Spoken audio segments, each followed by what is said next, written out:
Bismillahirrahmanirrahim. Assalamualaikum warahmatullahi wabarakatuh. Apa kabar anak-anak semua? Semoga semuanya dalam keadaan sehat walafiat. Amin amin ya robbal alamin. Alhamdulillahirabbil alamin. Masih bersama Bu Nikmah dalam pelajaran matematika kelas 6. Masih dalam bab bangun ruang. Baik, disiapkan buku paket dan buku tulisnya ya anak-anak. Dalam pertemuan kali ini kita akan mempelajari tentang segitiga dan Pitagoras. Apa hubungan antara segitiga dan Pitagoras? Baik, kita perhatikan baik-baik ya. Teorema Pitagoras. Siapakah Pitagoras itu? Pitagoras adalah seorang ahli matematika dan filsafat berkebangsaan Yunani yang hidup pada tahun 569 hingga 475 sebelum Masehi. Sebagai ahli matematika, ia mengungkapkan bahwa kuadrat panjang sisi miring suatu segitiga siku-siku adalah sama dengan jumlah kuadrat panjang sisi-sisi yang lain. Jadi, ini dapat dikatakan sebagai Bapak Pitagoras. Selanjutnya, dalam teorema Pitagoras dihubungkan dengan sebuah segitiga siku-siku. Ini segitiga siku-siku yang sering kita lihat ya. Mengidentifikasi sebuah segitiga siku-siku. Baik, perhatikan baik-baik gambar segitiga siku-siku ini. Mengidentifikasi sebuah segitiga siku-siku, di mana segitiga siku-siku terdapat 3 sisi. Yang pertama adalah sisi miring, yang kedua adalah sisi alas, dan yang ketiga adalah sisi tegak. Ya, sisi miring berhadapan langsung dengan sudut segitiga. Nah, kenapa dinamakan segitiga siku-siku? Karena satu sudutnya adalah berbentuk siku-siku, di mana sudut siku-siku ini besarnya adalah 90 derajat. Lalu yang berdekatan dengan sudut siku-siku adalah sisi alasnya, sisi alas segitiga, dan yang ke atas adalah sisi tegak.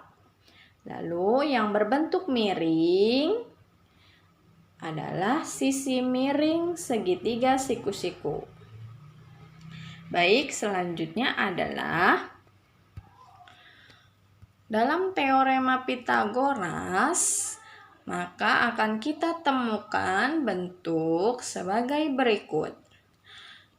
Segitiga siku-siku di mana terdapat sisi A adalah sisi tegaknya, sisi B adalah sisi alasnya, dan sisi C adalah sisi miringnya.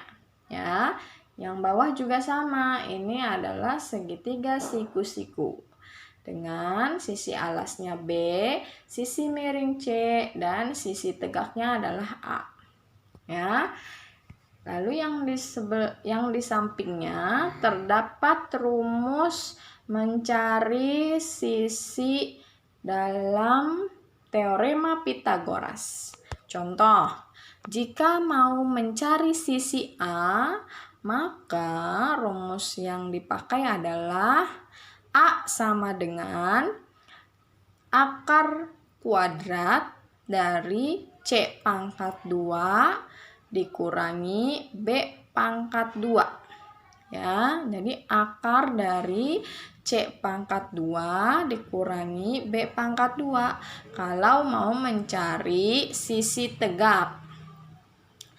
Apabila mau mencari alas dari segitiga, sisi alasnya, maka cara menghitungnya adalah B sama dengan akar dari C pangkat 2 dikurangi A pangkat 2. Seperti itu.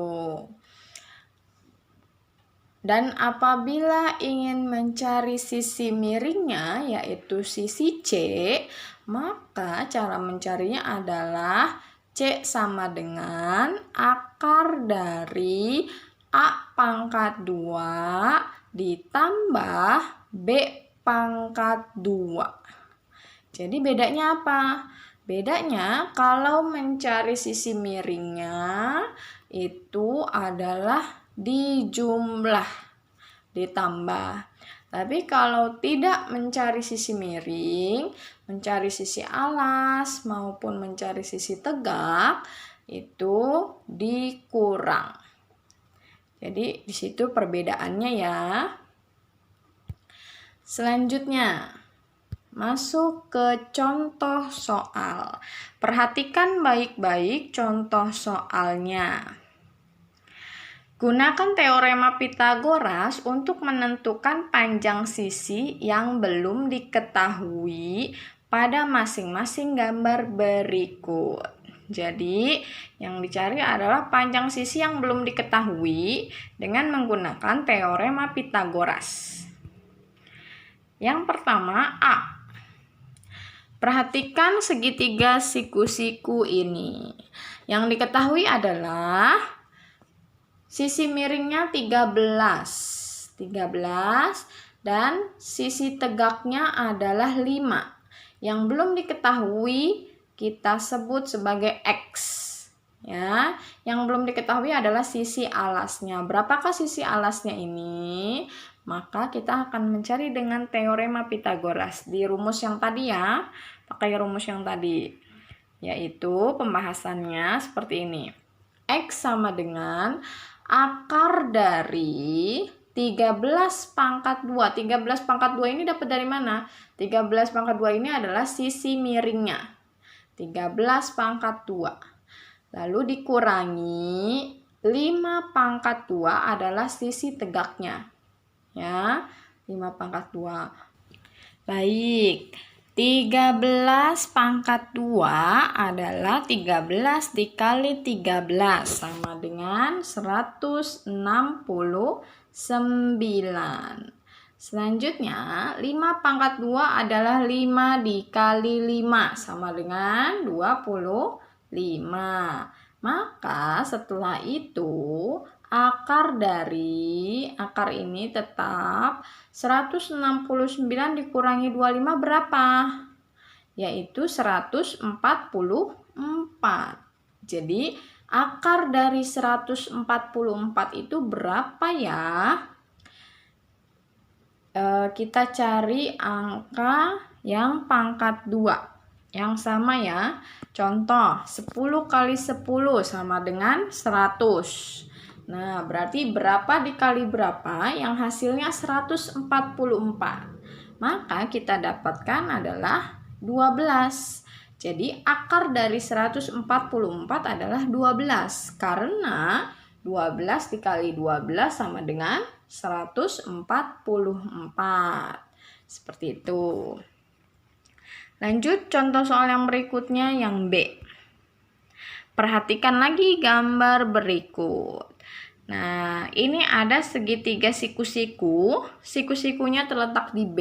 Namanya segitiga siku-siku ABC. Di mana sisi alasnya adalah 8 cm, sisi tegaknya 6 cm, dan sisi miringnya belum ada. Tanda tanya ini. Sisi miringnya adalah sisi AC. Berarti yang ditanya adalah berapakah sisi AC ini? Nah, cara menghitungnya pakai teorema Pythagoras yang tadi. Ya, kalau mencari sisi miring berarti dikurang atau ditambah akarnya? Ditambah, betul. Pembahasannya adalah sisi AC sama dengan akar dari 8 pangkat 2, ini sisi tegaknya 8 pangkat 2 ditambah 6 pangkat 2. 6 pangkat 2. Jadi kalau mencari sisi miring ditambah, bukan dikurang. Ya. Selanjutnya 8 pangkat 2 adalah 8 dikali 8 sama dengan 64. Benar. Ditambah 6 pangkat 2. 6 pangkat 2. 6 dikali 6 sama dengan 36. Benar. Selanjutnya 64 ditambah 36 sama dengan berapa? 100. Betul. Berarti berapakah akar pangkat 2 dari 100? Akar pangkat 2 dari 100. Berapa dikali berapa yang hasilnya 100. Tapi harus sama ya. Contoh, berarti 10 kali 10 sama dengan 100. Berarti akar dari 100 adalah 10. Jadi sisi AC panjangnya adalah 10 cm. Ini ya. Lanjut ke soal berikutnya yang C. Nah, perhatikan gambar berikut. Yang ditanya adalah sisi tegak. Sisi tegaknya T. Berapakah sisi T ini? Dengan sisi miringnya 35 cm dan sisi alasnya 28 cm. Berapakah sisi tegaknya? Pembahasannya sama seperti tadi. T sama dengan akar pangkat 2 dari 35 pangkat 2. 35 pangkat 2 adalah 35 kali 35. 35 kali 35 sama dengan 1225. Dikurangi 28 pangkat 2 dari yang ini, sisi alasnya. 28 dikali 28 sama dengan 784. Selanjutnya dikurangi. Karena bukan mencari sisi miring, maka dikurang ya. Hasilnya adalah akar dari 441. Nah, berapakah akar dari 441 ini? Maka jawabannya adalah 21. Kenapa 21? Karena 21 kali 21 sama dengan 441. Jadi panjang T atau panjang sisi tegak ini adalah 21 cm. Seperti itu. Baik. Contoh soal yang selanjutnya adalah, Pak Angga ingin membuat wahana flying fox seperti skema segitiga siku-siku di samping. Nih lihat ya. Nah, jadi Pak Angga ingin membuat wahana flying fox. Nih, dengan tinggi menara adalah 30 meter. Tinggi menaranya nih, yang ini, tinggi menaranya adalah 30 meter. Adalah 30 meter, menaranya yang ini ya. Jarak dari menara ke dataran seberang adalah 40 meter. Jarak dari menara ke dataran seberangnya adalah 40 meter.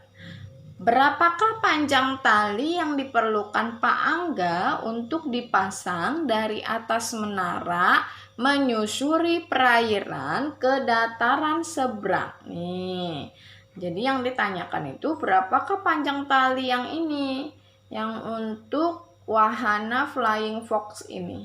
Nah, apabila menemukan persoalan yang seperti ini, maka bisa diselesaikan dengan cara teorema Pythagoras. Nah, perhatikan baik-baik ya caranya. Caranya adalah, nah perhatikan ya, tadi tinggi menaranya 30 meter. Lalu untuk sampai ke dataran seberangnya adalah 40 meter jaraknya.